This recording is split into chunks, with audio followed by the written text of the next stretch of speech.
அண்ணா வணக்கங்கண்ணா. அடுத்ததான் நம்ம ஸ்ரீ சன் கார்ஸ்ல உங்களுக்காக ஒரு 4000 ரூபாய் பட்ஜெட்ல ஒரு ஹோண்டா சிட்டி தான் கொண்டு வந்திருக்கோம்.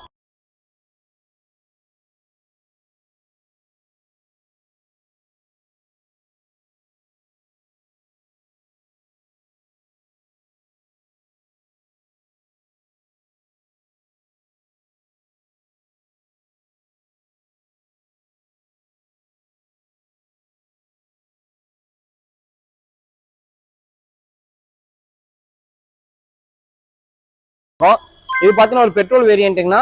இது மாடல் 2013, 2 ஓனர் கண்டிஷன் இருக்குங்க. இது ஒரு ஃபேன்சி நம்பர் 0565ங்கண்ணா. இதோட ஃபீச்சர்ஸ் பார்த்தலாங்களா வாங்கண்ணா. இதோட ஃபீச்சர்ஸ் பார்த்தலாங்கண்ணா. இதில் பார்த்தீங்கன்னா பவர் ஸ்டேரிங் வந்துருங்கண்ணா, 4 பவர் விண்டோ வந்துருங்க, கம்பெனி ஆடியோ சிஸ்டம் வந்துருங்க, ஏசி ஒரு நீட் அண்ட் கிளீனாக இருக்குங்க. ஏரியை பார்க்கலாம் வாங்கண்ணா. இதில் பார்த்தீங்கன்னா லெதர் சீட் கவர் போட்டிருக்காங்கண்ணா கஸ்டமருங்க. வண்டி ஒரு நீட் அண்ட் கிளீனா மெயின்டைன் பண்ணியிருக்காங்க. வண்டியில ஒரு அடிப்பாடு ரீப்ளேஸ்மெண்ட் எதுவுமே இருக்காதுங்க. வண்டியில ஒரு சின்ன டென்ட் ஸ்கிராச்சஸ் அதுவுமே இருக்காது. டயர் பாயிண்ட் பார்த்துட்டீங்கன்னா உங்களுக்கு ஒரு 85% இருக்குங்கண்ணா. வண்டி ஓவரால் லுக் பாருங்க, உங்களுக்கே தெரியும். ஒரு நீட் அண்ட் கிளீனா கொண்டு வந்திருக்காங்கண்ணா கஸ்டமரு. இந்த வண்டிக்கு நம்ம ஸ்ரீ சன் கார்ஸ்ல கேட்கக்கூடிய விலை பார்த்தீங்கன்னா 4,50,000 மட்டும்தாங்கண்ணா. அதுவும் பிக்சர் கிடையாது, அனுசரிச்சு கொடுத்தலாம். இந்த வண்டிக்கு பேங்க் லோன் வேணாலும் பண்ணிக்கலாம், லோக்கல் வேணாலும் பண்ணி கொடுத்தலாம். இந்த வண்டி உங்களுக்கு வேணும் அப்படின்னா எங்க கான்டாக்ட் நம்பர் கீழே தரோம், அந்த நம்பருக்கு கால் பண்ணி இந்த வண்டி நீங்க பை பண்ணிக்கங்க, மிஸ் பண்ணிடாதீங்க.